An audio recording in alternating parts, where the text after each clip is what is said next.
hour. I'll wait a few moments while people cue their videos.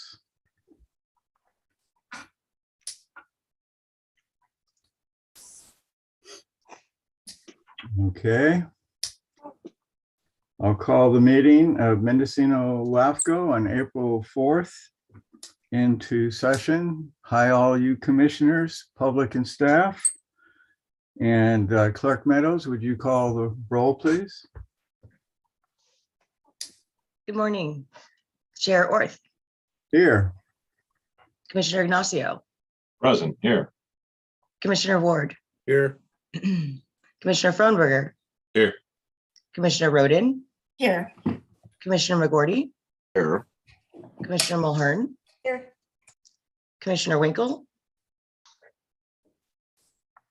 And Commissioner Gonzalez will be absent this morning. Staff members present include Executive Officer Uma Hinman, Analyst Larkin Filer, the Clerk Kristen Meadows, and Legal Counsel Marcia Birch. Thank you, Clerk Meadows. And with that, we'll move right to agenda item number 2. And Uma, would you open up a presentation and for discussion as to whether we will continue in the mode we're currently operating in? Thank you.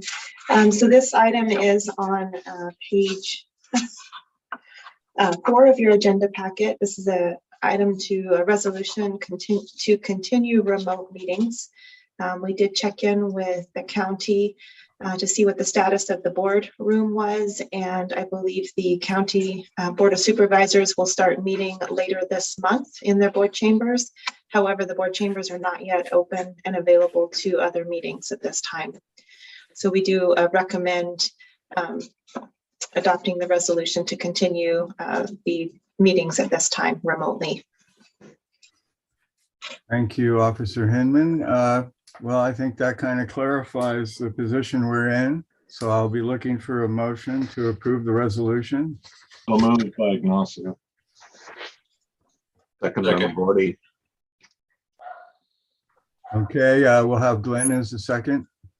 And any further discussion?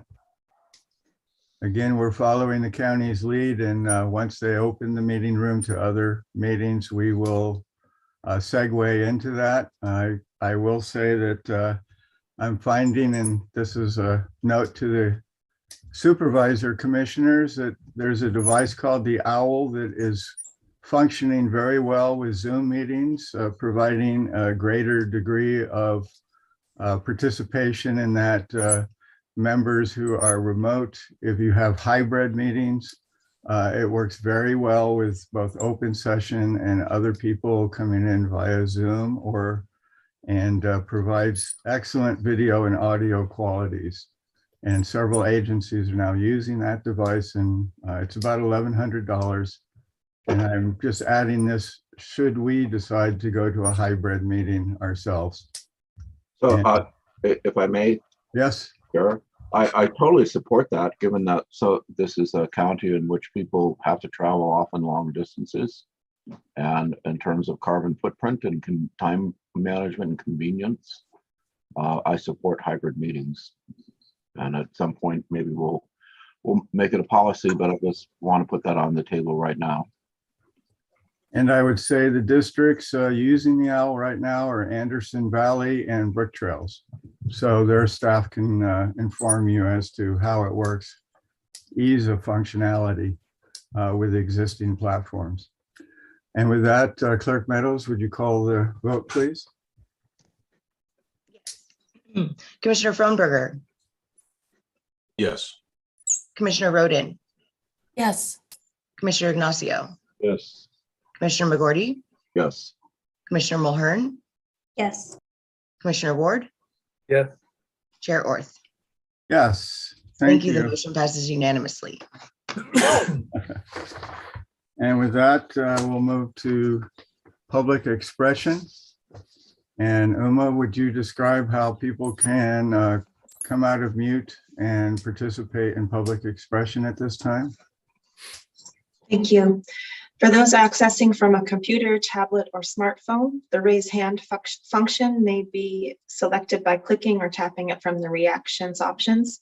When joining the Zoom meeting, please enter your name so that you can be identified to speak. For those utilizing the telephone option, audio only, please use the raise hand feature by pressing *9 on your keypad to raise your hand and *6 to unmute yourself. When it's your turn to speak, you will be called upon by the last 4 digits of your phone number and asked to identify yourself for the record. Thank you, Uma. And with that, any items not on today's agenda is available for public expression. Would you please unmute yourself and identify yourself if you wish to speak during this public expression item? And I'll wait 20 seconds.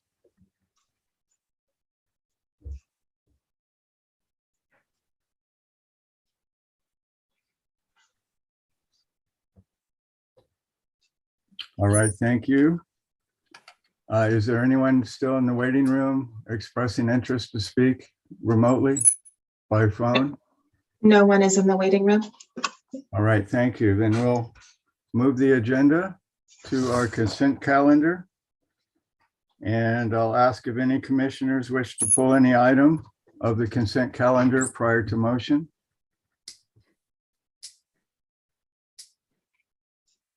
Okay, there being none, then let's look for a motion to approve the consent calendar. Move approval, Mulhern. Second, McGordy. Chair, I have a question. Please, Commissioner Ward. Uma, who is the assistant planner? We had 2.75 hours for the assistant planner. Who is that? She is one of my staff. She is an assistant planner for Hinman and Associates Consulting, and she has been assisting with the preparation of the outline and base materials for the MSR sphere updates. Okay, we haven't met her yet then, right? No, Okay, I all have not. right, thank you. Any other questions or comments? Any by the public? I'm waiting a standard amount of time for any response. I'm seeing none. At this time, Clerk Meadows, would you call the vote, please? Yes, Commissioner Ward, Yes, Commissioner Frohnberger, Yes. Commissioner Mulhern, Yes. Commissioner McGordy, Yes. Commissioner Ignacio, Yes. Commissioner Roden, Yes. Chair Orth. Yes. Thank you. Thank The you. motion passes unanimously. I think I better stop saying thank you while saying thank you at the same time. With this, we'll move to item 5, public hearing items. The first being 5A, which is the proposed service rates and fee schedule update. And Executive Officer Hinman, take it away. Thank you. I will share my screen.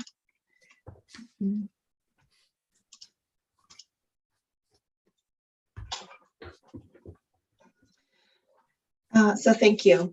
So this item is a public hearing to consider the establishment of service fees and then a subsequent update to the fee schedule.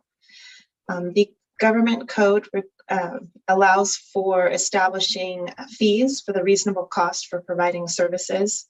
And we have a policy 11.4.5 billing procedures that also speaks to the use of service fees in billing for services subject to the fee schedule.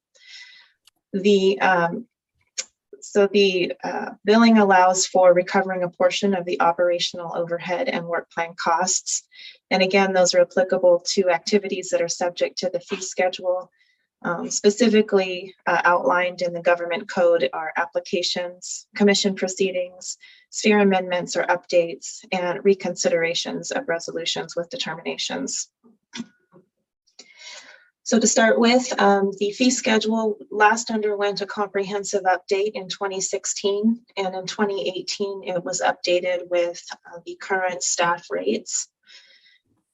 So to start this process, we did a research of the rates and methodologies that was being implemented by other LAFCOs, and we focused on the Northern California LAFCOs that were similar to ours in both size and budget. All of these used a combination of staff rates plus overhead or multiplier.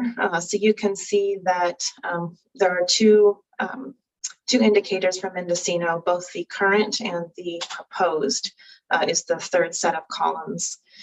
You'll note that Lake and Sutter are the other ones, again, that use contract staff rather than the employment model. So the methodology is that the calculations are based on the proposed fiscal year 22-23 budget, and also the recently adopted staff rates that will go into effect on July 1 of this year. The staff include executive officer, analyst, and clerk positions. Per our policy 11.4.7, legal counsel was not included in these calculations. That policy specifies that legal counsel rates will be charged, that legal counsel work on applications will be charged at cost at their legal counsel rate. The methodology was a two-step process. So we calculate the hourly input rates and then the hourly service rates per budgeted position. So this slide shows the, oops, I see so this is the executive officer, the analyst, and the clerk or assistant planner estimated staff hours. So this provides a breakdown of what those estimated hours, and this is based on the basic services budget that is, again, in the proposed 22-23 budget for the year. Input two, again, for this is still part of step one, is to calculate the overhead costs. So we took the expenses and half of the work plan costs for the next fiscal year. And then we came up with an hourly overhead cost of $53.29. The next step is to calculate the hourly service rates per position. So again, we took the next fiscal year staff rates and added the hourly overhead costs and came up with the calculated hourly service rate. And then the proposed hourly service rate is a rounding down of those numbers. At the very bottom of this screen, you'll see the similar LAFCO service rate ranges. So for executive officer, between 150 to 204, analyst 75 to 158, and the clerk from 60 to 150. The recommendation today is to adopt resolution number 2021-22-13, which is on page 34 of your packet, approving the service rates and directing staff to update the fee schedule. The government code does require a 60-day delay from adoption to implement the fees, and staff is recommending that these fees take effect on July 1 to concur with our fiscal year budget and the new staff rates. And that concludes my presentation. Thank you. I'll open it up for comments, questions. Just unmute yourself, commissioners, if you have one. I'll also note that alternate Commissioner Winkle has arrived in the meeting. I have a question, Chair. Yes, please. On our applications that are currently in effect, how will they be affected? They've already put up a deposit. I assumed after anything that runs out after July 1st, the new rates will be effective. That's my understanding. I did review the fee agreement language, and it does not speak to locking in the rates at the time of the application. So my understanding is that they would be applied as soon as they're effective. And our legal counsel, Ms. Birch, can speak to that if I'm misspeaking on that. No, I think that's correct, but I think it's important to make sure that it's just consistent with every application, and so the approach is fair to everyone. Thank you. Further questions? Yes, Commissioner Ignacio. You're muted. There you Just as a follow-up to Jerry's comment, I think it would be prudent to ask that the XO and her staff notify those applicants that are pending that may fall over that July 1st date, just to let them know and be transparent that that policy may change.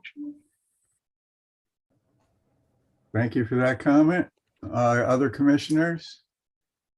Questions, comments?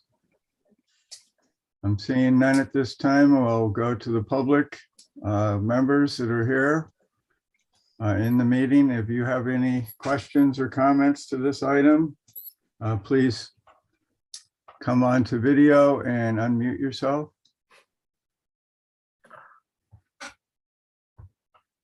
I'm waiting the 20 seconds for responses.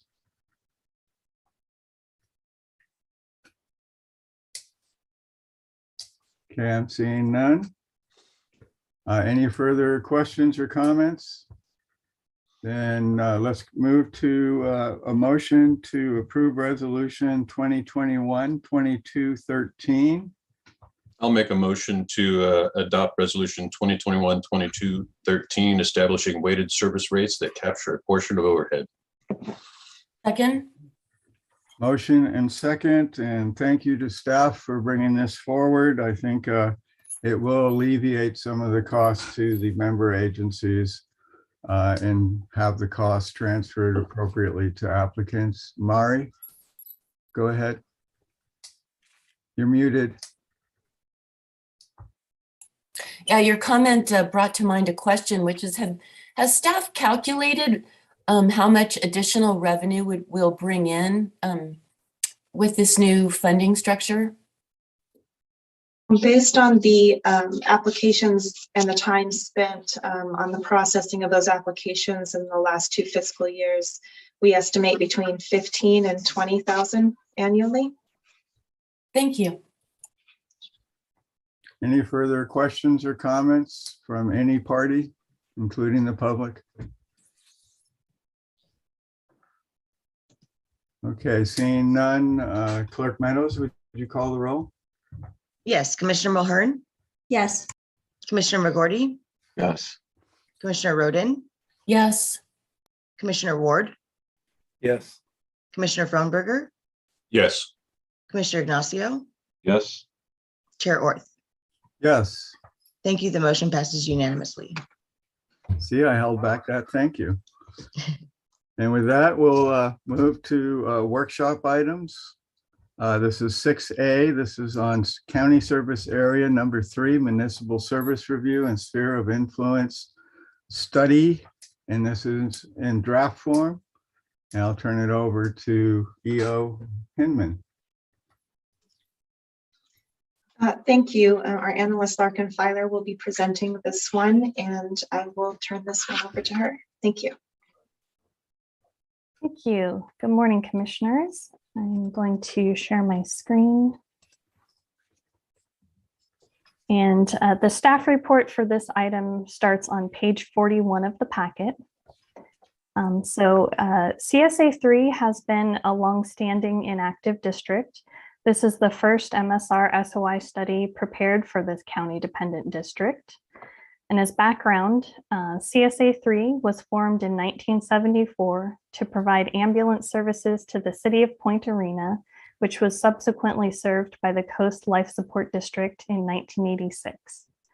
In 1985, the district boundaries were expanded from the original South Coast area to cover the unincorporated areas of Mendocino County. And you can see on the map here that the district boundaries exclude the cities of Ukiah, Willits, and Fort Bragg. And there are additional inset maps if you would like me to show those later after presentation. In 1991, the County Board of Supervisors created a CSA 3 zone of benefit and benefit assessment for the Snell Valley area for fire protection and prevention services, which was subsequently served by the Hopland Fire Protection District in 1997. CSA 3 does not currently provide any services and has no facilities, equipment, infrastructure, personnel, or reoccurring revenue. The county is working on providing district services through a LAFCO activation of latent powers application, which would allow for the establishment of zones of benefit as a funding mechanism to provide additional services to various areas of the county. There is no record of an existing SOI for CSA 3, so this study would establish instead of update the district sphere. The draft study recommends that the commission establish a service-specific sphere of influence for CSA 3 that is limited to the future Sherwood Firewise Community Zone of Benefit for road maintenance of emergency access routes, and also designate an area of interest for the Ukiah Eastern Hills study area. I want to give special thanks to the following county staff for their assistance in preparing this draft study.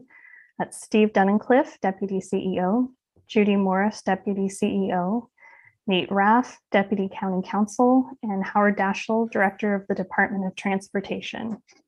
And we do have county staff on the call today to help answer questions on this item. I believe it's Ms. Morris and Mr. Daschel. And so staff recommends that the commission provide comments and requested revisions on the draft study and direct staff to notice the matter for public hearing at the June 6th commission meeting. And that concludes my presentation. I'm happy to answer any questions. Thank you, Analyst Feller. And I'll open this up for commission comments and questions, and I will go last. So commissioners, any comments or questions at this time? Go ahead, Glenn. So I'm just trying to understand the sphere of influence, what that means. So essentially, we've got pretty much the entire county, less the incorporated cities of Fort Bragg, Willits, and Ukiah. Is that correct? Correct. So that is the district boundary. The sphere of influence, as we can tell, there is not one established for the county dependent district at this time. And so we are proposing a sphere of influence for the Sherwood Firewise Community Zone of Benefit area. And it is proposed to be specific to the services needed for emergency access routes. So it would be a small sphere of influence established for the district. And then in the future, when additional areas for zone of benefits are proposed to be created, then it would require an activation of latent powers and a sphere amendment to add those areas to a service specific sphere. I got it. So the zone of influence is what would trigger the latent powers. Is that correct? That is correct. Commissioner Frauenberger. Thank you, Chair. My question is, could someone just briefly go over what the totality of latent powers of a CSA is? Because if I remember correctly, it's pretty broad. It is very broad, and I don't have that particular information easily at my disposal, but I want to say it's like 31 different powers, and it's very similar to the powers that are available to a community services district. It's very broad. Yeah, it's very similar to an actual city. So that means that they could potentially everything from a cemetery service district to a health district to water districts to streets and roads and fires for the entire unincorporated county. Is that correct? Correct. There is the potential to proceed with those types of service provision. And is this, asking this to the county members, is this dovetailing along with the reactivation of the county water district? So this is Howard DeShield, Water Mendocino agency, County sorry. Water Agency. No, there's no tie to this with the water agency that's being discussed at this time. At this time. Correct. The water agency is a completely different district that's created under state law. And that's not been discussed to tie to CSA 3, to my knowledge. Thank you. I'll yield the floor. I will make an earlier comment. Wait a minute, did I see Commissioner Ward? I have a Go ahead. comment. I have a question. Uma, or Larkin, you talk about the 3 cities that are exempt or not included in this the CSA 3. What was the determination for the city of Point Arena? They're also a city. I think that is inactive now, but why aren't they included?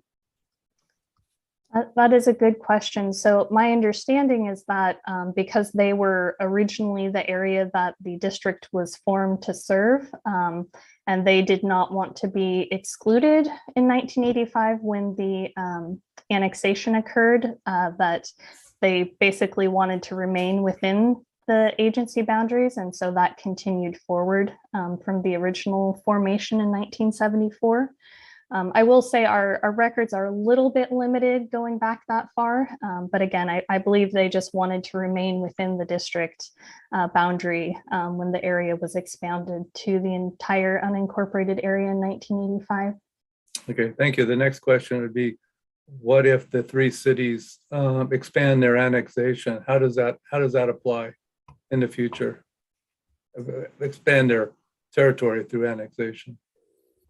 So in the process of a city annexing territory, we would like to process a concurrent detachment application from the CSA. That has not necessarily occurred over the years. And so there are some overlap areas between CSA 3 and some of the city boundaries. And again, CSA 3 has been inactive for many, many years. And so I think it fell off the radar for many agencies. But in moving forward, we will need to work on cleaning up the boundary overlap between the cities. And also just one of the main things with CSAs is that we want to ensure that there's no duplication of services already being provided. So those are things we will look to in the future. Okay, what about state lands and Indian reservations? Would they qualify under this? They are currently within the boundaries of those areas. But again, I don't know that we haven't gotten to that level of detail as far as duplication of services, because there really are no services being provided at this time. So we would have to look at that if there was a zone of benefit that included those types of lands in an application process. And lastly, how will the apportionment fees be applied to CS3 in the future? That is a really good question. My understanding is that they will become a part of the 1/3 allocation to special districts, but Uma might be able to respond better to that.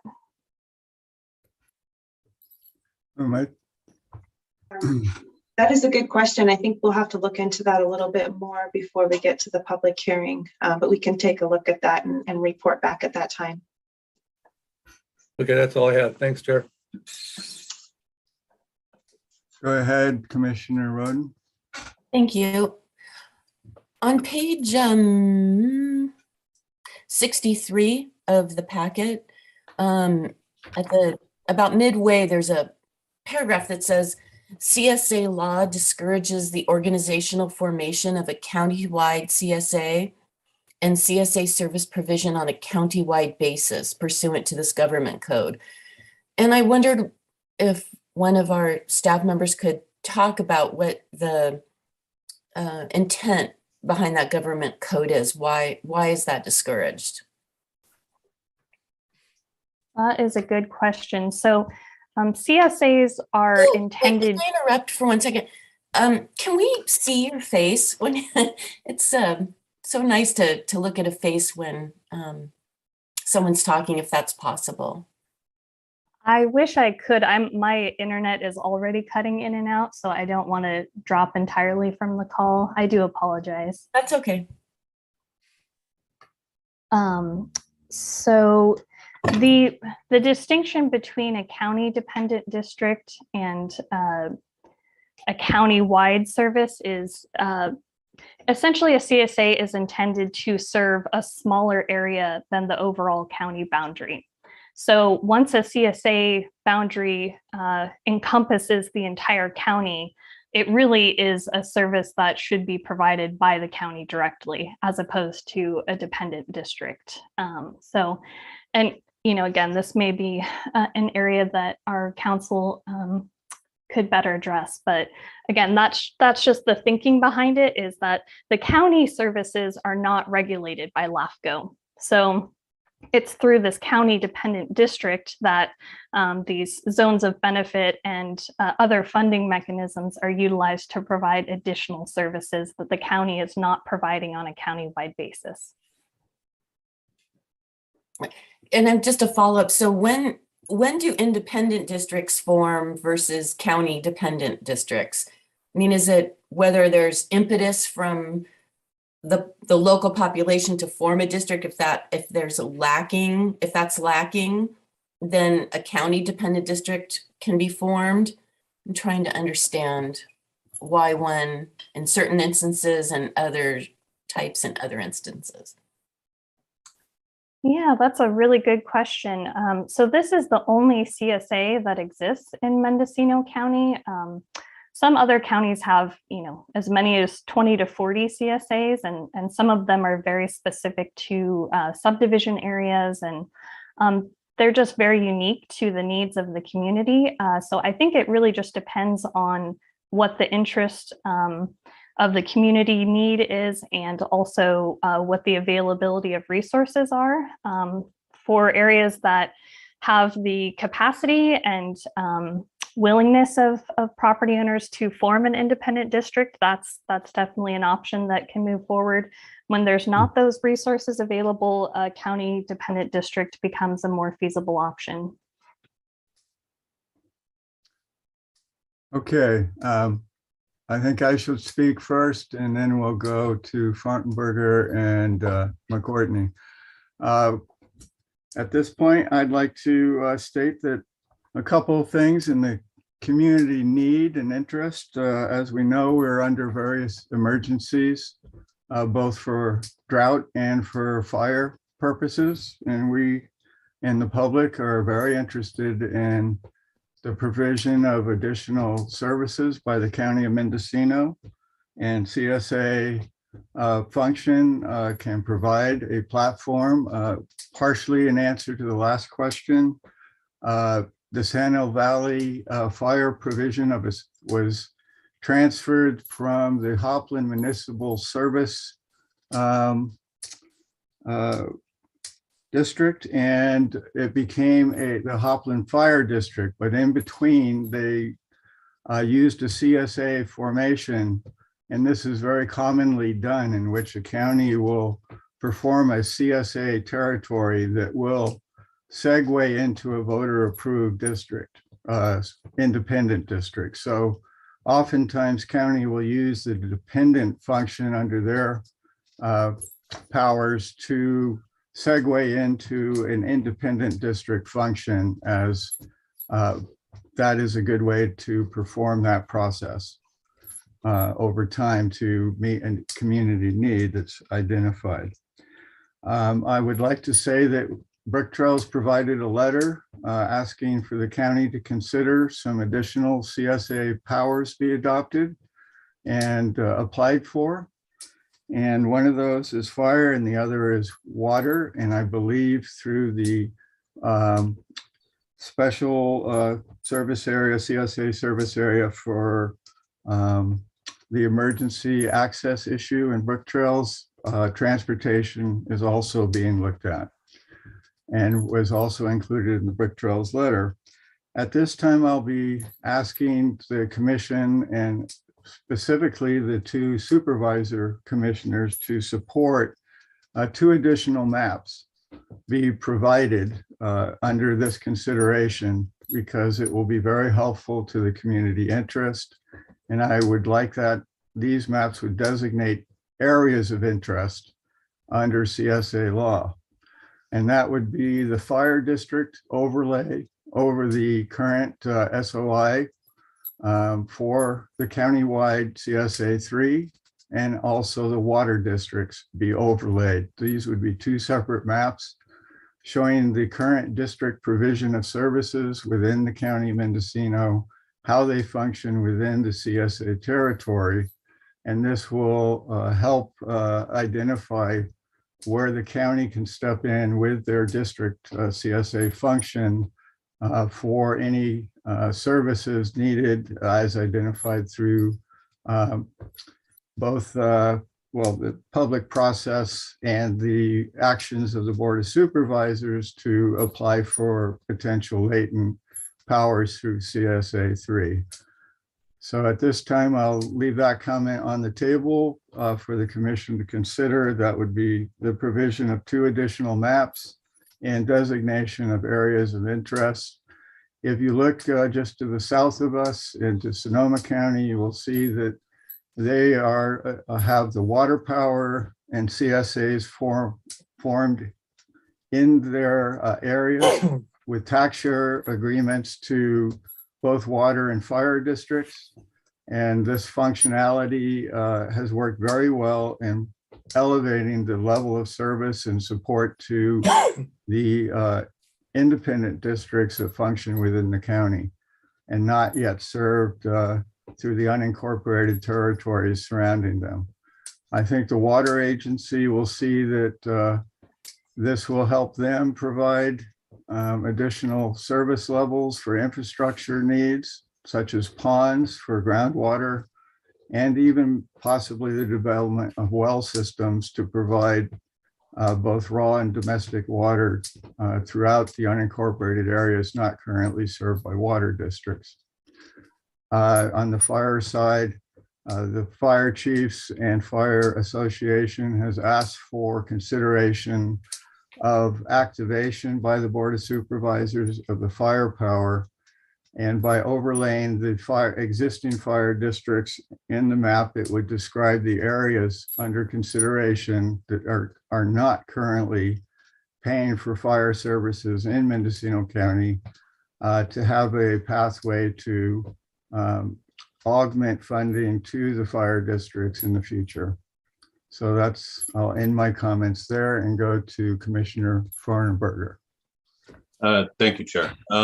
I hate to disagree with you a little bit on that, but experiential and anecdotal information that I have working in Sonoma County for many years does not necessarily play out your statements. And in fact, many of the agencies that were covered by the county CSA had to fight long and lengthy battles to get away from them because of perceived malfeasance or not unequal amount of effort going into all the different areas.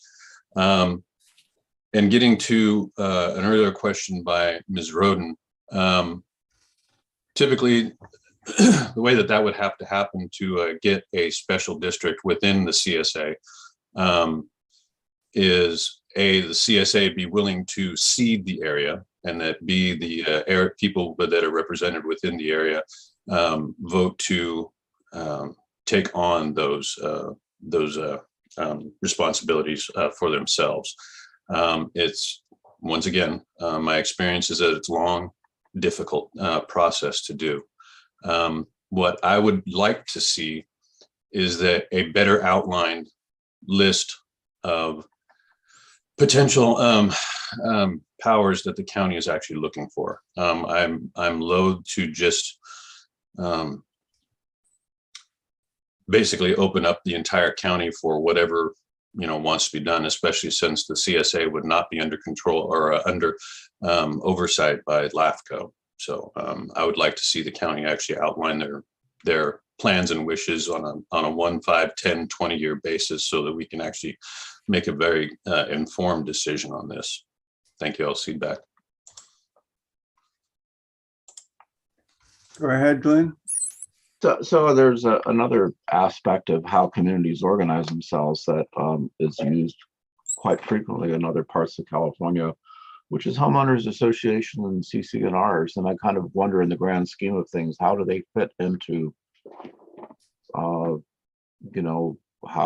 we manage communities under the LAFCO process?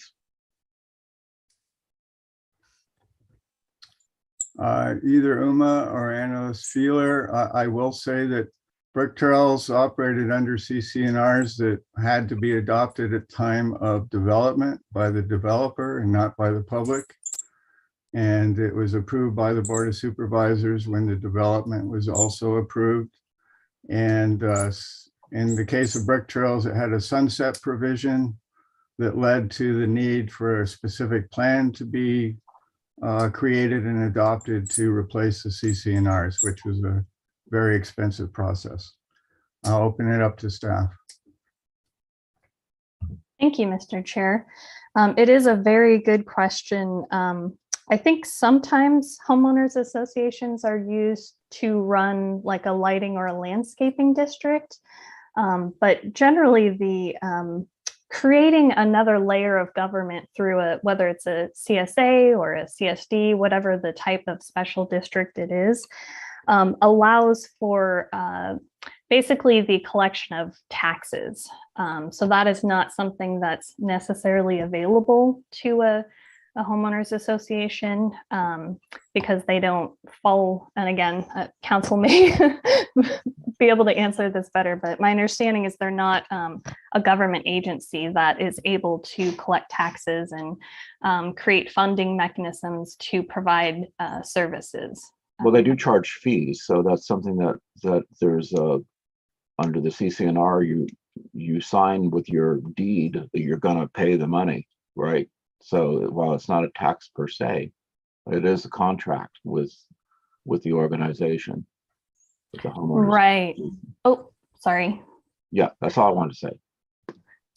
That is a really good point. I think partly it's just a difference of collection of that money because through government agencies, those taxes are generally collected through the county tax collector. And so when property owners are not paying their taxes, there is a method for collecting those outstanding amounts of money that is maybe a little bit more streamlined or effective.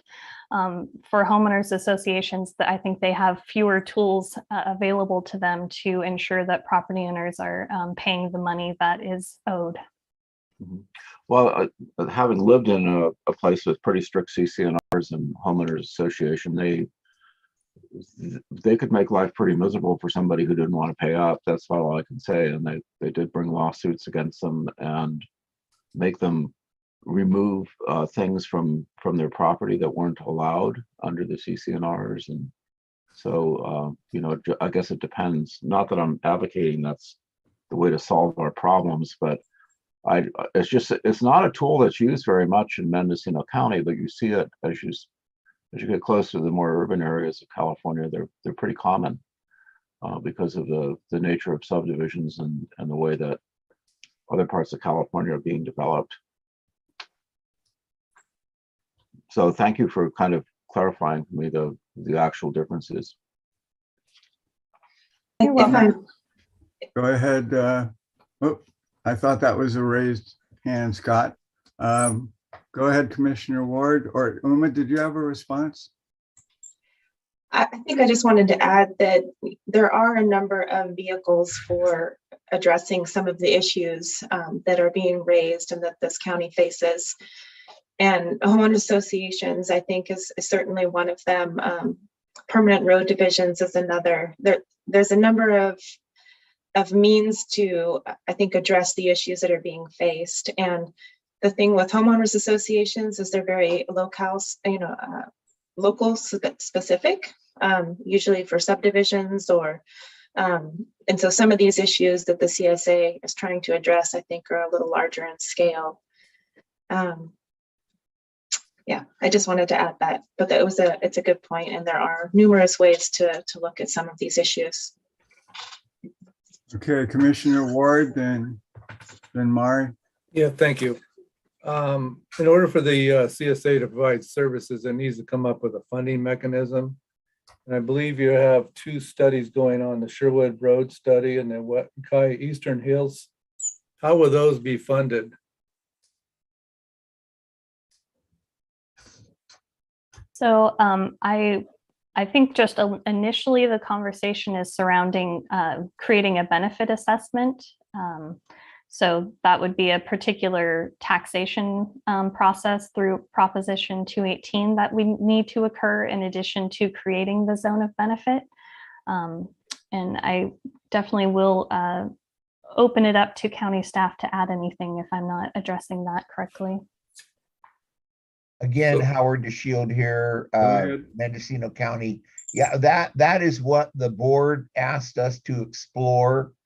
You know, could we approach the public and see if there was support amongst the voters in a zone of benefit to pay for the cost of maintaining these private road emergency access routes or not. That was the intent of our pilot project in Brook Trails. And I would speak to that the board has authorized this process as a pilot project to demonstrate a CSA functionality within a specific service need and area. And I do believe the CSA process would be long-term and certainly utilize the knowledge of adjoining counties as to the pros and cons once any proposals come forward as we review. And the county actually will review once the latent power is approved. I believe LAFCO no longer has functionality within, except for the normal 5-year review process. Is that correct, Uma? Yes, Uma. Hit the wrong button there, sorry. So, and this touches, I think, on what Commissioner Frohnberger said earlier about the list of powers that the county is looking to activate.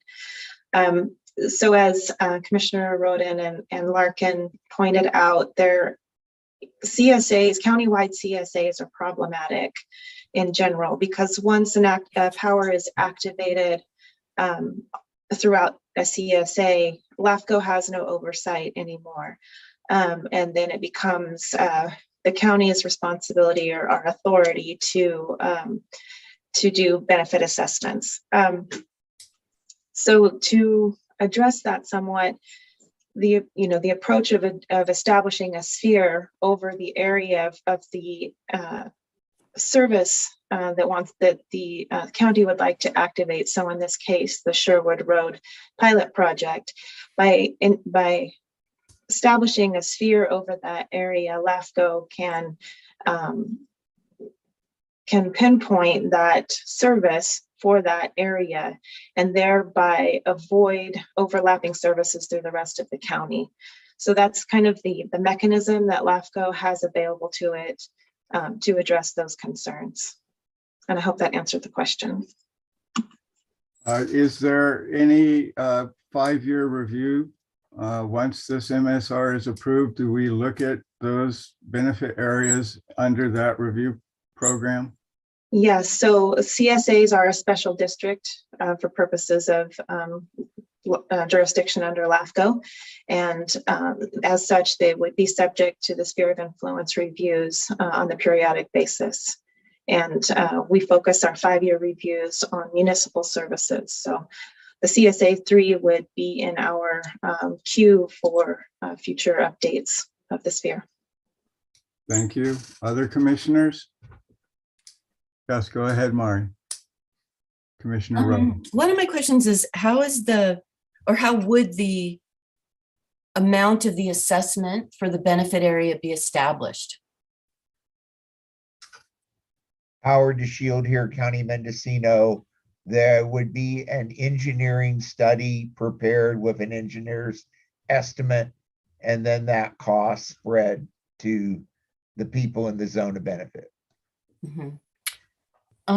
Quick, Mari, quick example of that, because the Brook Trails did do a mailing to property owners announcing the beginning of that very process for that Sherwood pilot program. And for example, the engineering study identified that there would be 0 benefit to unimproved properties and a level of benefit to the improved properties. And they set the potential charges in that letter for public hearing process program that would move that forward to a vote.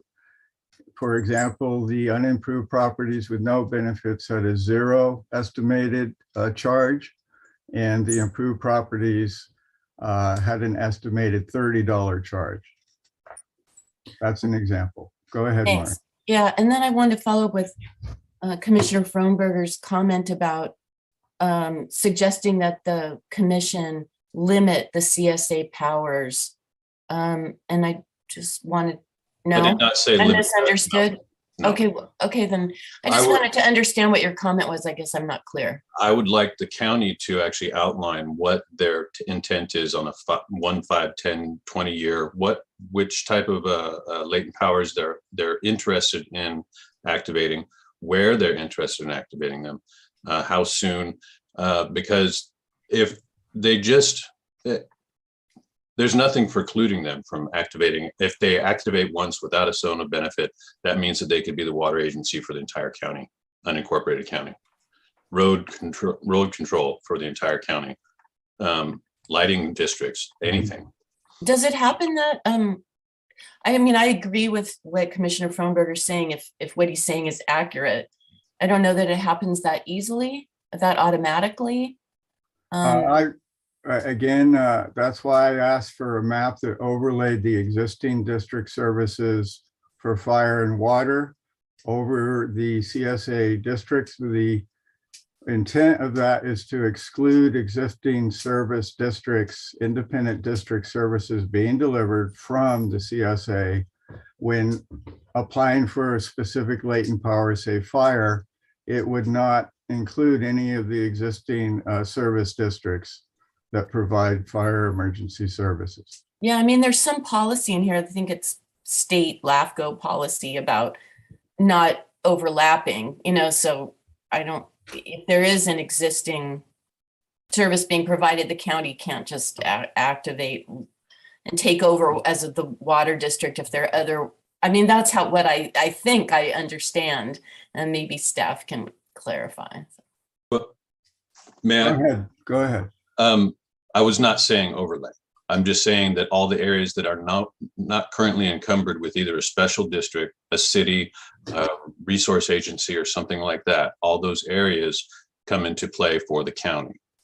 It also means that any of these areas that are interested in expansion or annexing another area would now have to work through the county to cede that control of the area from the county if they're willing to do it.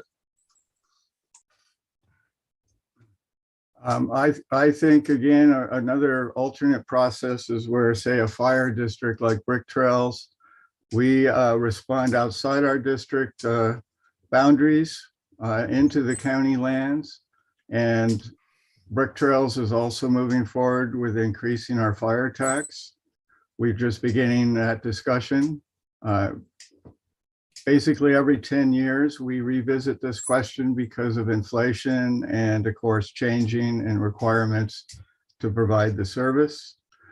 So an example would be for Brick Trails and, say, Anderson Valley, who also looked at annexing out to their response area, that it could be a CSA specific area for a levy of a fire charge and a tax share agreement to provide for income to that district should that district request it. And I think that's sort of the concept that I see moving forward in a very large county like Mendocino. That's just an example I have in my mind that might be moving forward at some point after we get voter approval of an additional fire tax in Brick Trails. If I may, Chair Orth. Who said, Uma, go ahead. I think Commissioner Frohnberger really gets to the core of the problems that can occur with countywide CSAs. And the tool that LAFCO has is the establishment of the spheres. Typically when we do a special district service review and sphere update, to date, we have not done anything less than a coterminous sphere, except in very small cases. So this is a little bit different. This is a countywide boundary minus the cities, 3 of the cities. And so in establishing these service-specific spheres that are smaller than the boundaries, that is the tool that LAFCO has at its disposal to limit the services provided throughout the county by the CSA. So that's why it's really important for the commission to consider where those spheres go. So when we're establishing a sphere, it doesn't become countywide that's where that service would potentially overlap and overlay some of the other existing service providers of that same service. So I'm not sure that made sense completely, but hope that helps. It does. I'm certainly learning through this process along with everyone else. Commissioner Fonberger. You're muted. I think Mr. Ward was before me. Mr. Ward, go ahead. Thank you. Thank you, Mr. Chair. Trying to get my arms around this, but we have two particular studies, the Sherwood Road and the Ukiah Eastern Hills. For example, Sherwood Valley includes the county, that includes brook trails, and includes the city, all that. What's the zone benefit of that particular Sherwood Road, and how would it apply? I mean, part of Sherwood Road is in the city limits, and part of the road it all the way goes up to the county. So how would that zone of benefit work? Everybody uses the road. So this is Howard DeShield again, County of Mendocino. The benefit as we see it is the 3.5 miles of Sherwood Road. You're right, both in the city and in the county, but the 3.5 miles of Sherwood Road from Poppy Drive intersection at the road to the airport and Brook Trails down to Main Street and Willits would receive a better flow of emergency evacuation public traffic if emergency equipment could go up what everyone refers to as the FERCO road. So the benefit for evacuees during an emergency is to have that 3.5 miles available and not impeded by emergency equipment. That's the benefit. So Howard, some of those people in the city would be paying that benefit through property tax? So far, our zone of benefit did not include anybody in the city because obviously, well, I shouldn't say obvious. There could be a circumstance where people in the city are escaping up Sherwood Road, but the more likely scenario is people out Sherwood Road are escaping down to the main transportation corridors, 101 and 20. So Howard, that 3 miles that you're talking about, the benefit would be wouldn't everybody in Brook Trails and everybody in north of Brook Trails or east, whatever it is, west of Brook Trails benefit from that? So they'd all have to pay into it? Yes, the zone of benefit, I believe it's in your package, identified all the way up through the 3 gate subdivisions, first gate, second gate, third gate. Correct. Okay. All right, just so I know. Thank you, Howard. Okay, Commissioner Farnberger. Yeah, thank you. I do have a question. Has the county, now I realize that CSA 3 is already established and that it has been laying dormant for quite some time. Has the county actually gone into and looked at establishing more than one CSA? Several of them throughout the county sprinkled around, with coterminous borders so that they could, so that individual areas that have special needs could be dealt with directly rather than having to throw, 100 zones of benefit within the county.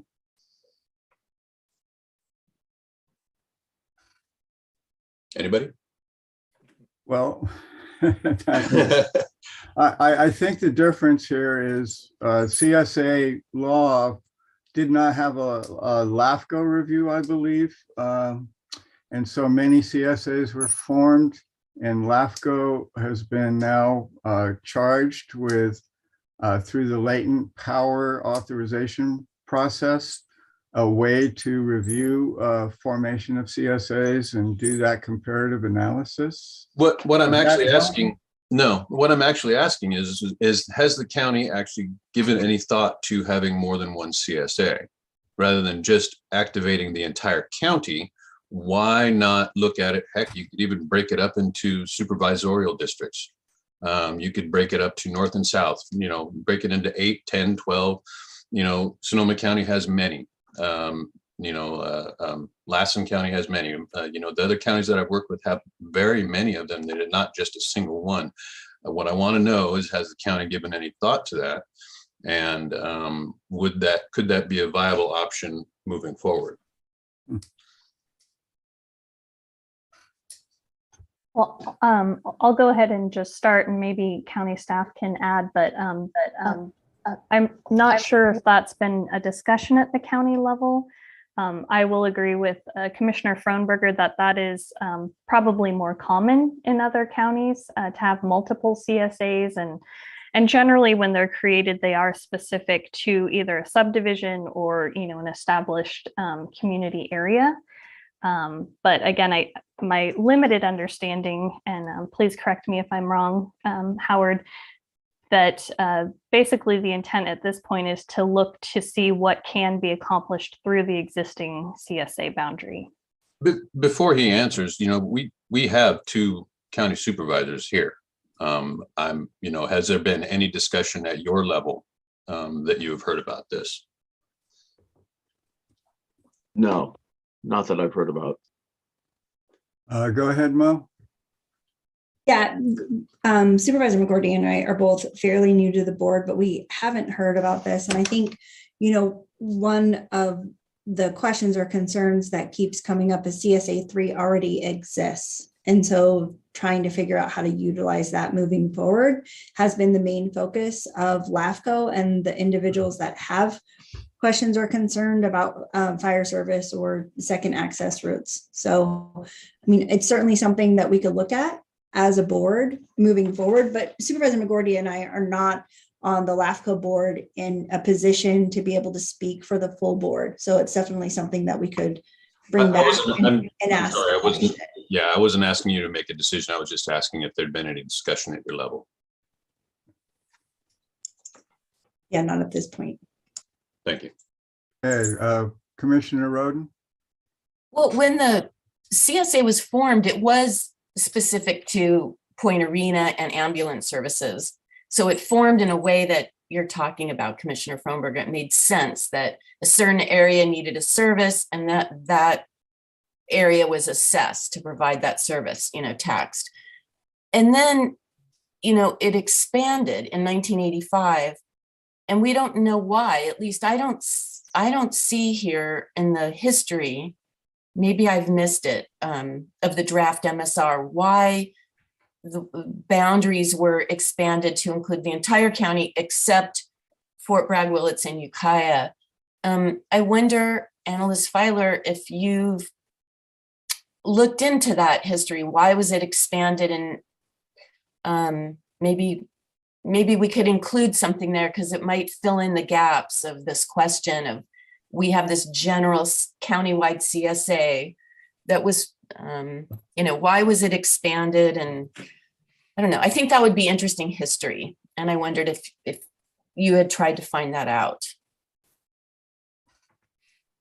Thank you. Yes, it was an important question in my mind too. Unfortunately, our records are very limited.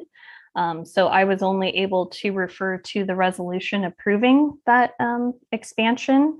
And then, I would also like to have more understanding of that, but we just have very limited records to rely on for that.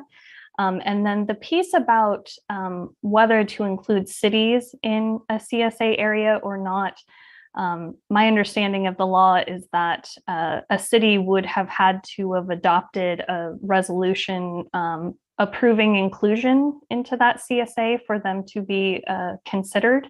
And I don't believe any of those 3 cities went through that process to be included at that time. Can I please follow up? Go ahead. I think it would be good to add into the history section of the MSR some comment about this, that we don't know why it was expanded, you know, the records aren't available to indicate it, but I had to read that section, the history section, a few times because, you know, the way that it's organized, and I know that it's mandated that this be organized in a certain way, but because the section on formation and the section on boundary precede the section on boundary changes, I had to read it several times to get that it expanded in 1985, and there's no explanation as to why. And so even if we don't have the answers, just saying that we looked into this and we don't know, I think that would help the reader make sense of it. I'll make a quick comment that prior supervisor Jim Eddy is still with us. And it was at his behest that this service area was adopted countywide. And I believe if staff would contact prior supervisor Jim Eddy, that would help fill that picture. And I'll go to Glenn. Go ahead. Well, great minds think alike. I was going to say exactly the same thing. And possibly Carrie Brown at that time was active with Mendocino County Farm Bureau, which normally they pretty much tracked all of the any land use changes in the county policy. So perhaps between the two of them, you might be able to get a little bit more insight. And I believe what staff is proposing is that we shrink CSA 3 to the proposed Sherwood specific service area, and that future applications for latent powers would be tied to a specific proposal for service and to be reviewed at that time. Is that correct, staff? That is correct. So once future areas with zone of benefit and community support move forward at the county level, we will look for an activation of latent powers and a sphere amendment application to consider that. So again, I think that kind of program is very specific to allow for during a latent power activation for a specific zone of benefit. Would that downsize each application, and thereby it would be considered through a LAFCO process as each specific service area was proposed? Correct. That's my understanding, is it would, that process would move forward as there was, you know, a significant level of work done already to proceed with creating a CSA provision of service for a particular area. Thank you. Glenn? So I would like to run that by our county council and be sure that that's their understanding and that they would concur with that.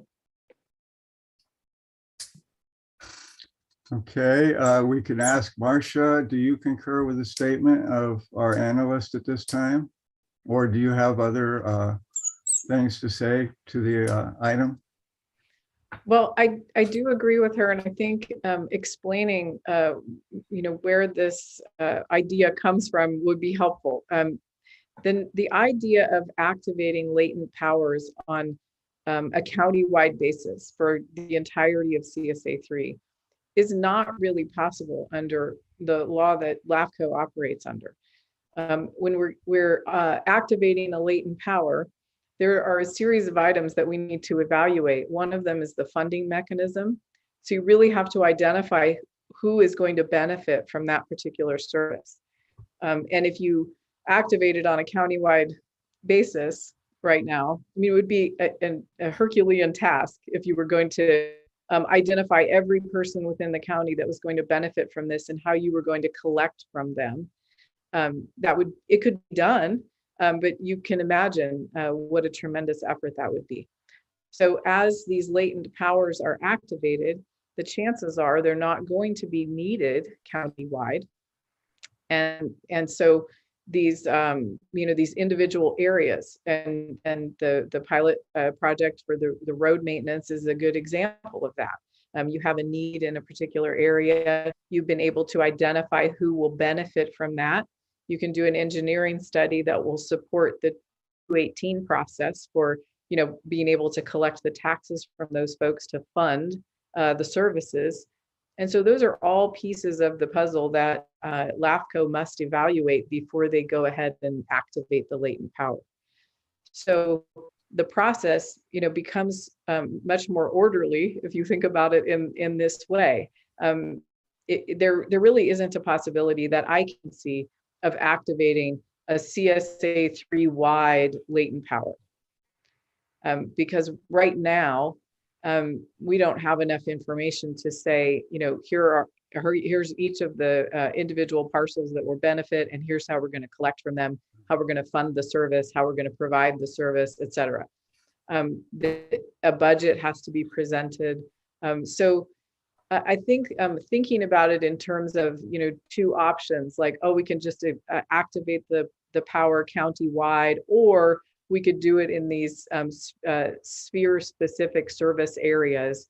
I think really the only feasible way of doing it is to identify the need for a service, do the analysis and do the study in order to support the tax collection.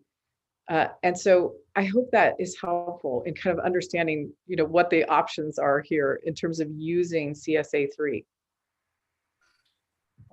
I put out the request for 2 additional maps, one for fire, overlaying the fire service districts, independent districts over county CSA3, and doing the same for the water districts to identify those areas of county unincorporated lands that do not currently receive that service, and thereby identify as part of this study, those areas available for specific service areas under CSA3. Is that appropriate? Yeah, I think it's appropriate in the sense that it's another piece of information that I think is useful in looking at CSA3 and asking the question, what can this service area be used for? What are the areas of the county that, like you say, currently are not receiving service? And let's be honest, when it comes to fire protection, they are receiving service. They're just not paying for it, because those agencies are going to respond in those areas that are not currently being served by a district. So I think it's a helpful piece of information in terms of asking what the CSA3 could be useful for. Thank you. And Commissioner Fluttenberger, was there anyone in front of you? I don't think so. I thought Mr. McGorty was in front of me. Okay, Glenn, did you? I have some basic questions, but I think I'll take it up with staff because there's parts of the process I don't understand, and rather than take up a lot of time for this group, I'd rather deal directly with UMA. Well, we don't have an extensive agenda today, and this is a workshop. So, however, that said, the request is to carry this forward until June, our June meeting. So there will be plenty of time for back and forth questions of staff. Okay, Commissioner Fluttenberger. Yeah, thank you, Chair. I hope that everybody understands I'm not trying to be obstructionist here. And if we could have a single entity that could oversee something like this, I think that a smaller government is better as long as it's effective. I just don't know that the law of unintended consequences is being looked at completely yet at this point. I do think that that there are a lot of needs that then a lot of things that need to be said before we're moving forward. And I'm very glad that we're having this workshop. I just want to make sure that, that we actually go into this workshop and to this working agreement with our eyes open and understanding what each one of our moves entails in the future. Having had to deal with this in other places, and it's not pretty. Well, this discussion is of great value. So again, it's a little after 10 and we generally will go till noon. So we certainly have the time for any discussion items any commissioner wishes to bring. At this time, though, I'll open it to the public for any comments. Please come forward, unmute yourself, put your picture up, put a hand up, and we'll recognize you.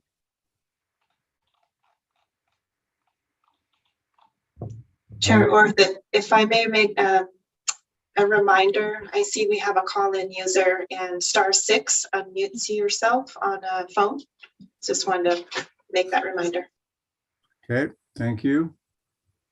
And while we're waiting for anyone to come forward, did we receive any other comments? I believe you did forward some from, so why don't you speak to that quickly?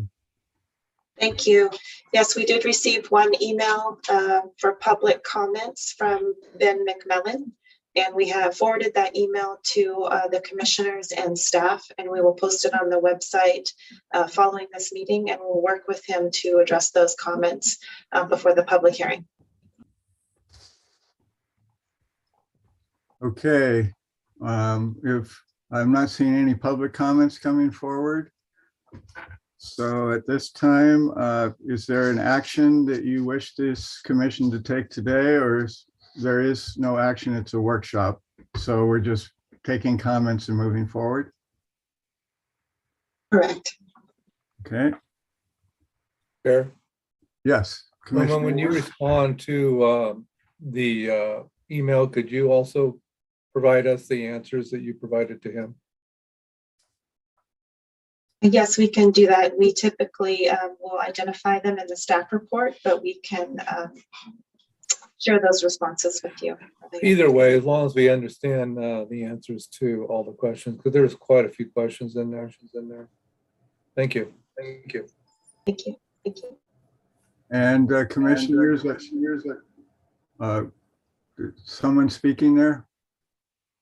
Anyway, I was going to say that commissioners, please, and public written comments are welcome. Sooner the better. Hopefully in the next couple of weeks. I'm sorry, I think we're getting feedback from Ms. Birch's open mic. Okay, there we go. You're correct. So any further discussion by commissioners or by the public? Anyone can come forward, raise your hand. If not, we're going to move the agenda. Thank you for this discussion all. I'm sure staff got some things to think about. I know I do. Okay, with this, we'll move to 7A. Matters for discussion and possible action, progress report on the development of the city of Ukiah and Ukiah Valley Sanitation District, MSR SOI updates. And I'll turn it over to staff. Thank you. I do have a brief presentation, so I'll go ahead and share.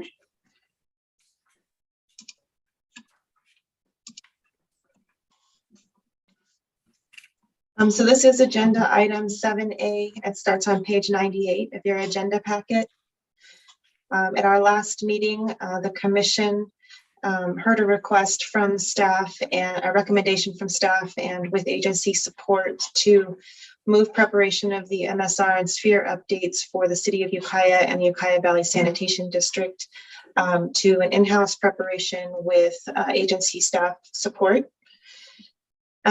So I wanted to go through that process. The commission did request an in-depth progress report and timeline for when those work plan deliverables would, the development of those work plan deliverables be lay out. So this is the overall MSR sphere development process. Starts with information gathering, which has been underway for some time. Step 2 is the preparation of the administrative draft. And then step 3 is the public review draft and workshop. And then step 4 finally is a public hearing. We are taking advantage of the running parallel to the city's general plan update. So there will be substantial amounts of data and analyses that have already been completed by the city's general plan consultants. We have been holding coordination meetings for at least the last 4 to 6 months, and those have been happening on average every other week. So the step 1 will generally goes through the whole development process. But so the coordination meetings and the request for information, we anticipate there will be a significant amount of back and forth between our staff and their staff as we develop the administrative draft. One of the things we have struggled with at the staff level is how to present the agencies in the Ukiah Valley their service provision, which is kind of a complicated relationship for providing services throughout the Ukiah Valley. So as we start to work on these agencies, the City of Ukiah and the Sanitation District this year, and starting the inland water districts in the next fiscal year, we have come up with the idea of developing a white paper that will provide an overview of the sewer and water service provision in the Ukiah Valley. And this document, the intent will be to serve as a baseline regional conditions that we can tier the MSRs for each of these valley agencies in this coming year. One of the tasks for the Sanitation District is to develop sphere options for both the district's consideration and weigh-in, and also for analysis in our MSR and sphere update. So this is generally how we anticipate that the development of these documents, these studies, will lay out. We'll start with the white paper. We do have administrative drafts in progress, so this will kind of run concurrently. And then we'll also be working on the sphere options with the Sanitation District. And then we anticipate the potential, at least, for holding a joint public workshop, and we'll have to see how that works as we get closer to that eventuality, that deliverable. So from there, the city CEQA, we anticipate that will be incorporated into the general plan update CEQA document. And it is unknown yet what the level of CEQA will be for the Sanitation District. Part of that will be this result of the sphere options developed and what is recommended in the sphere of influence update. And then finally, the public hearing process. We did prepare tentative schedules for both the City of Ukiah and the Sanitation District. They do run concurrently, and then we anticipate that they would track along so that there would be the potential for a joint public workshop as well as a public hearing in the same general time frame. So you'll see phase 1 is the development of the administrative draft MSR and sphere update, and in that there will be the white paper in that same time frame. There's a few weeks for the city to review the administrative draft, and then phase 2 is the public workshop. So development of the draft, and then culminating in the public workshop. Phase 3 will be development of the public draft study. And you'll see that CEQA coordination will be ongoing for quite some time. The CEQA, our understanding is the CEQA process is already started for the general plan update. So we will be tracking with that as best we can. And we will be coordinating through city staff for that incorporation into the CEQA document. And then finally, towards the end of the public draft MSR SOI phase, there will be a public hearing and then finalization sometime in November or December. You'll see the Sanitation District is very similar in timing. The difference being that we will work on developing sphere options for the sanitation district, and that'll be a coordination with the district staff. So in summary, we'll be starting work on a white paper that has been initiated already. And this will be a description of the regional provision of sewer and water services in the Ukiah Valley. We'll be working on developing the sphere options with the sanitation district, and the administrative draft MSR sphere updates are already in process. And then there'll be a period for internal agency reviews where we get a technical review from agency staff for accuracy before we hold workshops, public workshops. And then there'll be a public hearing, and then finally adoption and finalization of the studies. Our intent being before the end of this year. And that concludes my presentation. I'm happy to answer questions.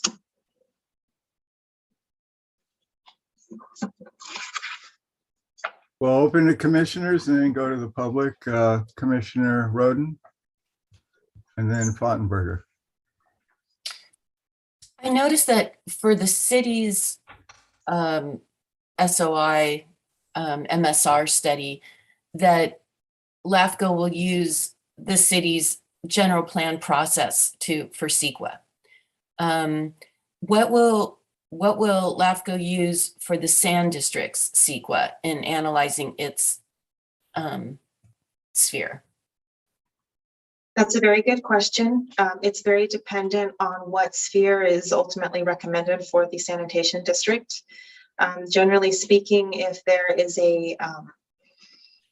if it's a coterminous sphere that's recommended, then a CEQA exemption may be applied. If it is if it's a sphere that is greater than that, then we'll have to prepare an initial study to determine what level of CEQA is required. I will note that, as noted on our work plan budget, CEQA has not been, the costs of CEQA are not considered in our budget. So we do not have budget assigned for CEQA analysis. So that is something that we would have to look at and determine funding for. I just wonder if, we would charge the entity like the Sand District for that cost if it's necessary to do a full-blown EIR. Is that right? That is yet to be determined how we would fund CEQA analysis for a sphere update. And there's also, thinking back 6 months or something, there was all kinds of disagreement but about whether a full-blown, an EIR is necessary for a sphere update. And I don't know that we have made a decision as a commission about that. And I don't know. Well, it is, the CEQA analysis would be determined by an initial study that would identify whether there are potentially significant impacts. So it's not we can't make any blanket statements that an EIR would be required for a sphere update. Sphere updates are subject to CEQA, but what level of CEQA is determined by an initial study typically. And what does it look at, the initial study? What questions does it ask to make that determination? It has to do with, I guess, population, if it would lead to a big impact of population or development, something like that, I imagine, right? Well, I'm not a CEQA expert, so I will defer to our legal counsel, but my understanding is that typically in LAFCO CEQA analyses, what is looked at are the indirect impacts from the potential development. And I think I won't say any more. I'll allow our legal counsel to fill in the gaps. Yeah, so it's essentially the same analysis that you would do for any project that's subject to CEQA review. So there's an initial study checklist. There's a number of areas of impact. So you really just are analyzing, the baseline condition and then the changes that would be made as a result of the sphere of influence that would be adopted. And then just analyzing the question of whether or not there would be potentially significant impacts to traffic, air quality, water quality, that sort of thing. And you're right, that's essentially a population growth question or just a development question. So if the sphere of influence is going to potentially result in some development, it would be, and you don't have to speculate, but if it's reasonably foreseeable, you have to analyze whether or not that reasonably foreseeable change would result in a potentially significant impact. And then the answer to those questions, if the answer to that question in any area of impact is yes, there is a potentially significant impact, then you need to go to the next step, which would be, a negative declaration, a mitigated negative declaration, or an EIR, depending upon how significant those potential impacts are. Okay, go ahead, Matt. Thank you, Chair. So I'm seeing that there is a joint workshop coming up or planned in the month of August. Now, is this a single date, or because it's showing on a week? That's how this thing is set up. Is it a week-long workshop, or is it a single day workshop? And so that I'm not running on any longer, if there's sufficient interest, would it be extended, and would a second one be potentially put on? Would the parties be interested in doing that? I think there is potential for that. And I think that that's something the commission can think about and direct to staff as we get there. So for the purposes of this timeline that was developed, we just assumed that the workshop would occur as we typically do during our regular meeting. However, if it does become a joint workshop and there is the interest in doing a longer workshop or a special meeting to hold the workshop, I think those are things that we can certainly look at.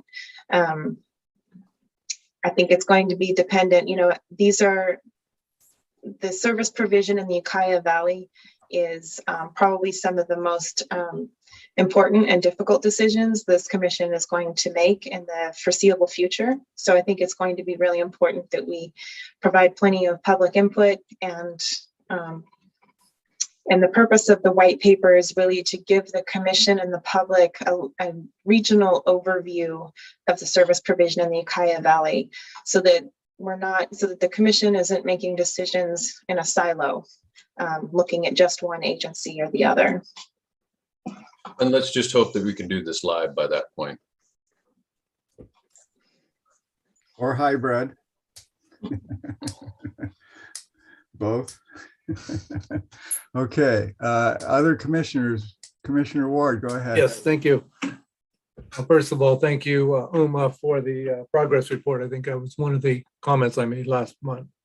It's well done, and the timeline's really helpful too. So you say that there's been a lot of coordinating meetings the last several months, 6 months, I think you said.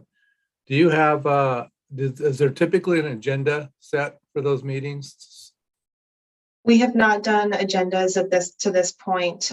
They have been coordination meetings where they've happened with both agencies' staff, and also a one-on-one with the city staff and one-on-one with the sanitation district staff. So we cover not just the MSR and sphere updates during those meetings. We often cover applications that are in-house and progressing.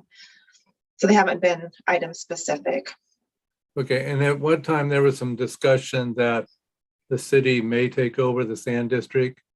And if that, in your discussions, has that come up? And if so, why would we not look at that now and start, instead of worrying about, right now the sand district doesn't even have an SOI, and we wouldn't have to deal with CEQA if that's one of the intents in the very near future. That would eliminate a lot of issues if that's the case.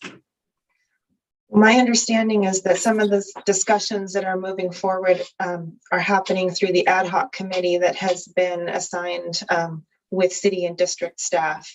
And they are working through a number of options for how service provision is done in the future. And I know that SAGE is here, as well as Craig Schlatter, and they can both speak to that. LAFCO is not a part of that process, but the groundwork that's being laid by that committee is, and the discussions taking place are definitely going to inform the sphere update process for us, and will be looked at in the sphere of influence options that we'll be working with the sanitation district staff on.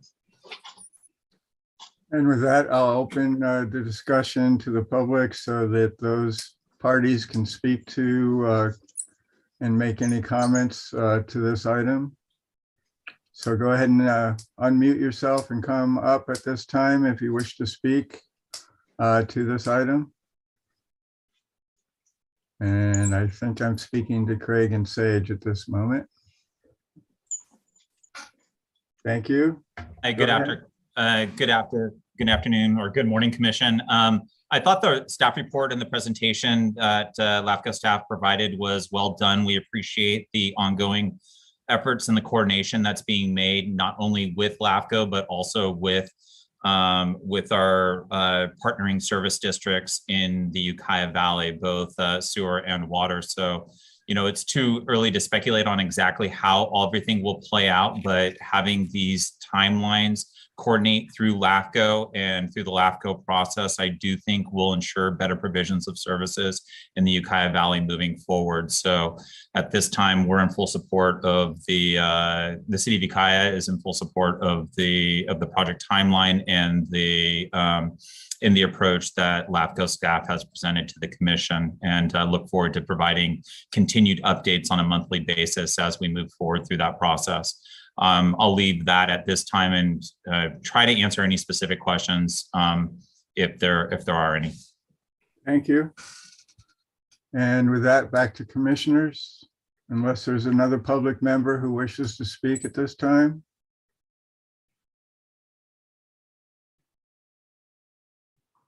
Okay, seeing none, go ahead, Commissioner Roden.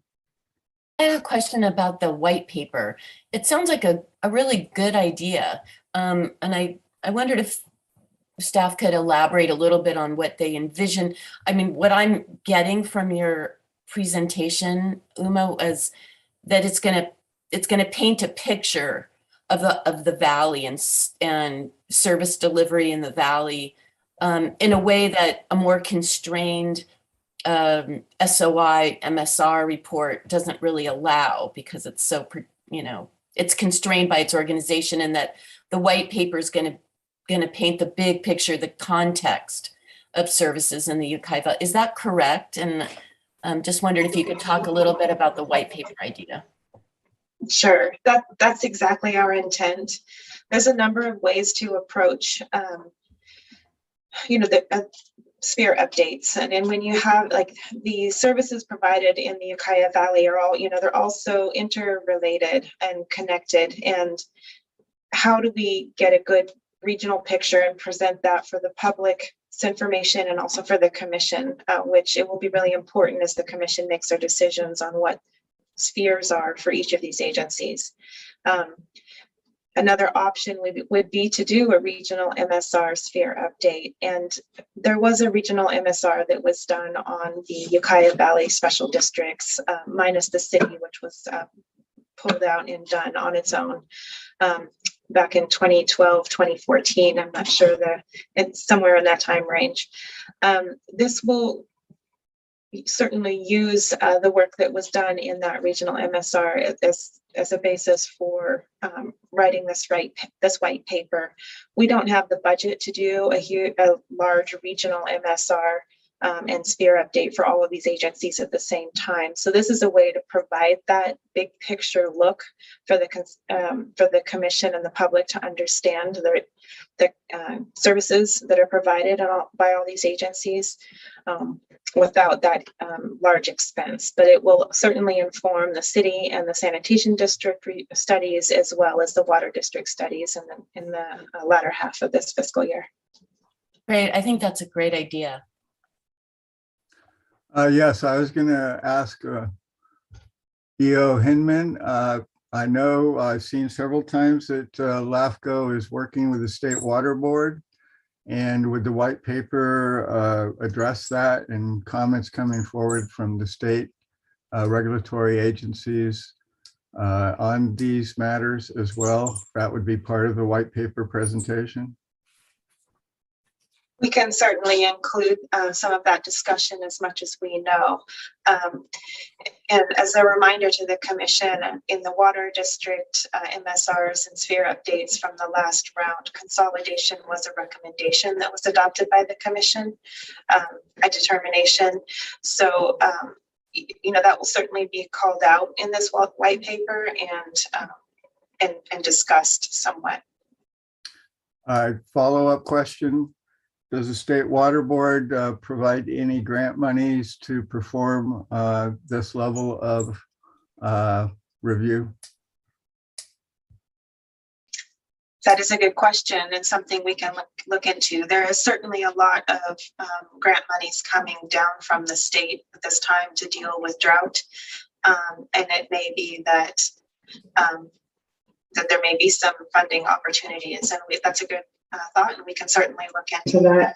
I do know that over in Butte County, Butte LAFCO has teamed with the county the county is the grantee, and the Butte LAFCO is the administrator of the grant funds and preparing studies for wastewater services on a regional scale there. So I can certainly reach out to their EO, Steve Lucas, and also start looking at funding opportunities.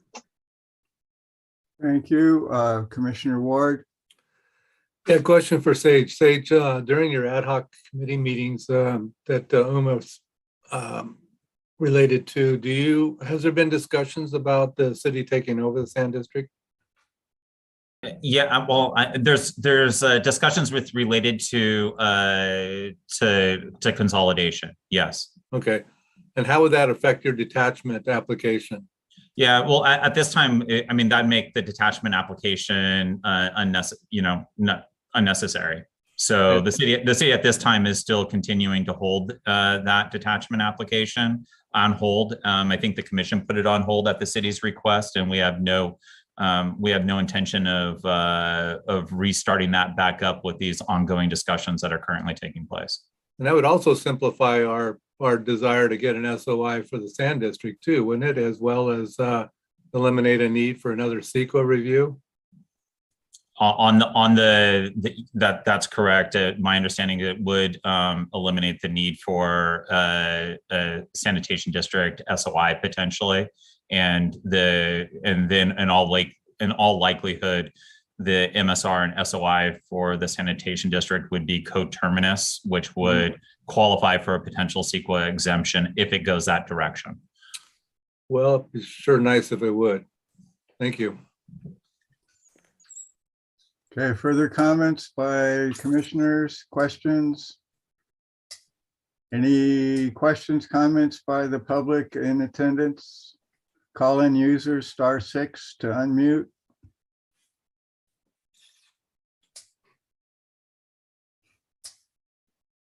Okay, I'm seeing no further discussion or questions. So thank you, public, for being here for this item.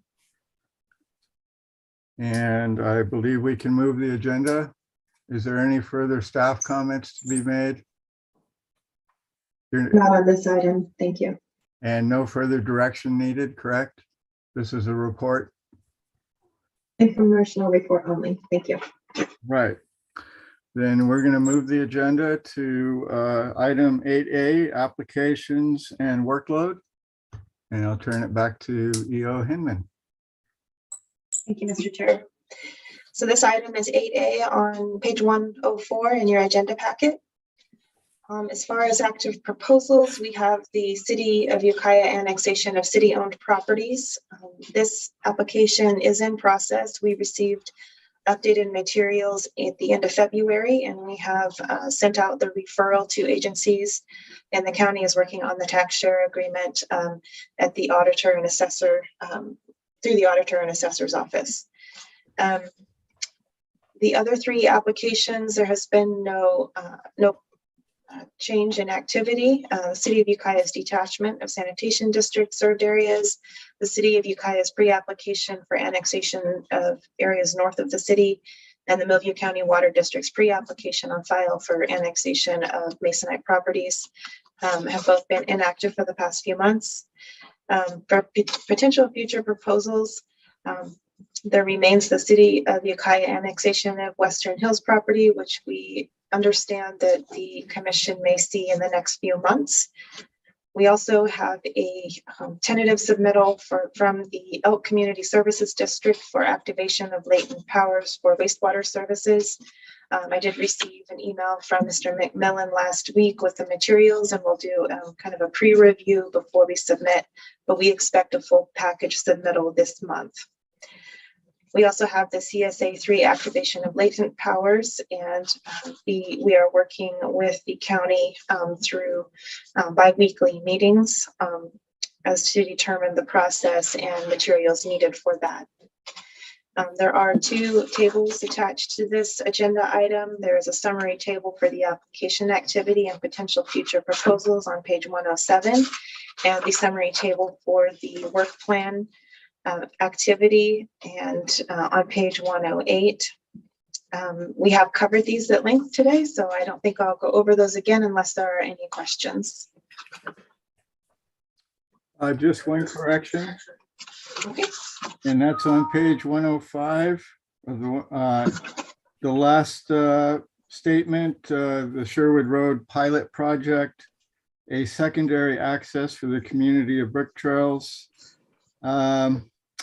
I would say secondary emergency access on private road for the community of Brick Trails, and that would differentiate it from the actual proposal for a secondary second access, which is a separate proposal. Thank you for that distinction. Further comments or questions from commissioners? Yes, Just Commissioner a quick Boyd. one. Back to I believe the work plan for the CS3 is over budget again. I brought it up last month. And I believe the county has put up some money. Is there any way the county could help support our budget on CS3 since we're not even close to being done? Well, the bulk of the work has been done with the preparation of the administrative draft. There will be a little bit more work necessary to bring it up for the public hearing draft. Some of the coordination work is overlapped with the work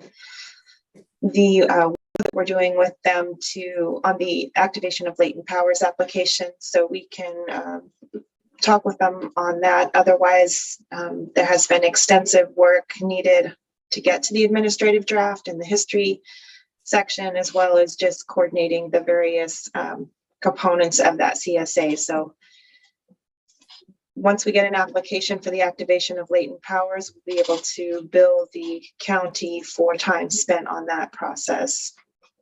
At least thought I'd ask. Thank you. Okay. And I would like to compliment staff for that preparation of the draft MSR SOI. It has a lot of information in it, and I especially appreciate pulling out the general plan elements forward in that. Any questions on the work plan today by commissioners or any comments by the public?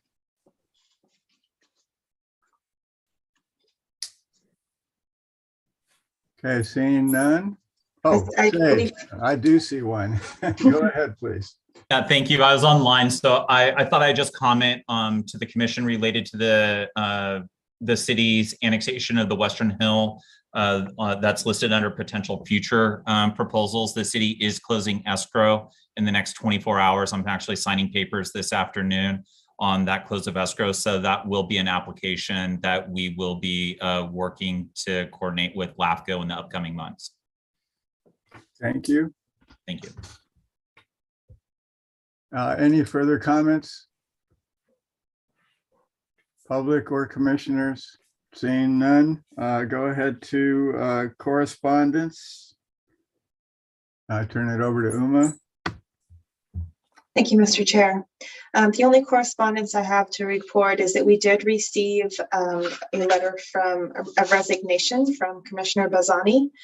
It is effective immediately, and so we'll be starting the process for the city's the special district selection committee to do the election process for a new alternate special district representative for the commission. Okay, thank you. 8B, excuse me, 8C, CALAFCO Business Legislative Report. Thank you. What I have to report this time for this item is that SB 938, which was the revisions to the protest provisions for LAFCO initiated dissolutions, did pass out of the Senate Governance and Finance Committee last week, and it's headed to the Senate floor. So this has been worked on by the CALAFCO Legislative Committee for several years now. There was a lot of back and forth with the CSDA and the League of Cities, as well as CSAC and the RCRC. So it's an enormous effort, and it will align with the standard protest provisions.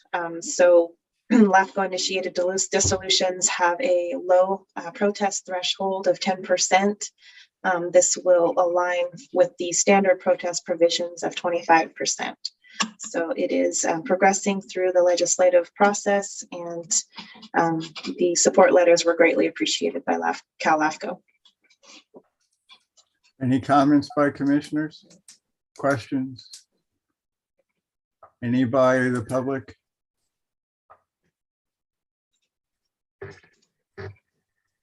Okay, seeing none, we'll move to 8D, Executive Officers Report.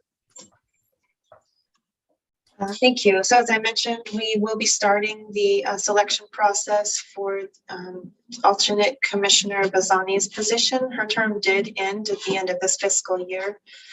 So unless we're able to identify a way to not have to do the process twice, we'll have to do it now and then again towards the end of the year. We are working on a substantial public records request that's due mid-April. So that has been taking up staff time. Also, as I reported earlier, regarding reconvening in-person meetings, the Board of Supervisors will be starting that beginning April 19th, I believe. And we'll continue to work with them to determine when the chambers will be open to in-person meetings for other agencies as well. And then I think the last item to report on is that we're still responding to quite a few calls regarding the Mendocino Coast Healthcare District. So we are doing information, providing information and just responding to questions that come up for that agency.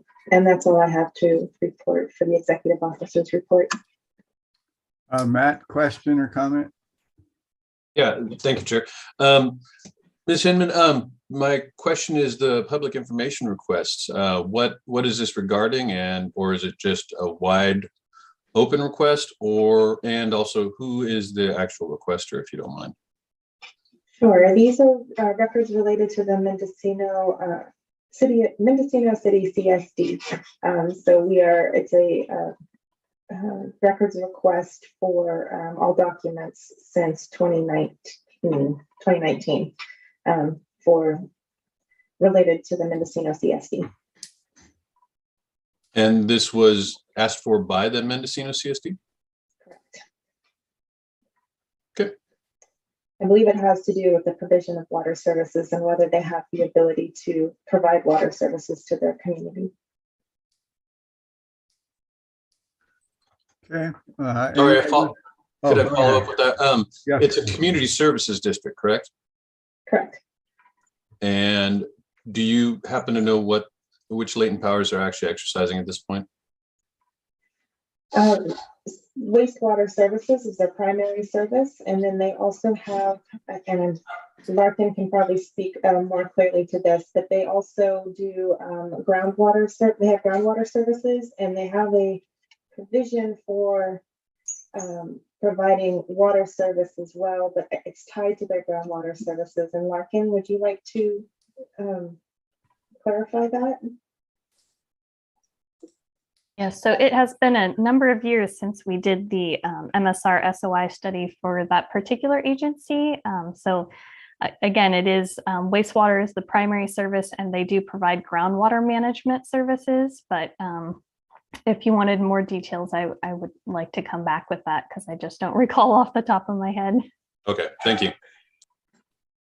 Welcome. And I believe the work plan is proposing for next year a review of the water agencies separated to coastal and inland. And so that question can be moved forward through that process as well. Well, the Mendocino City CSD has been completed, was completed just a couple of years ago, so we don't have that one on our work plan. But the provision of water services along the coast will be reviewed for those agencies. Okay. Any further questions or comments? I have Yes, one. Commissioner Ward.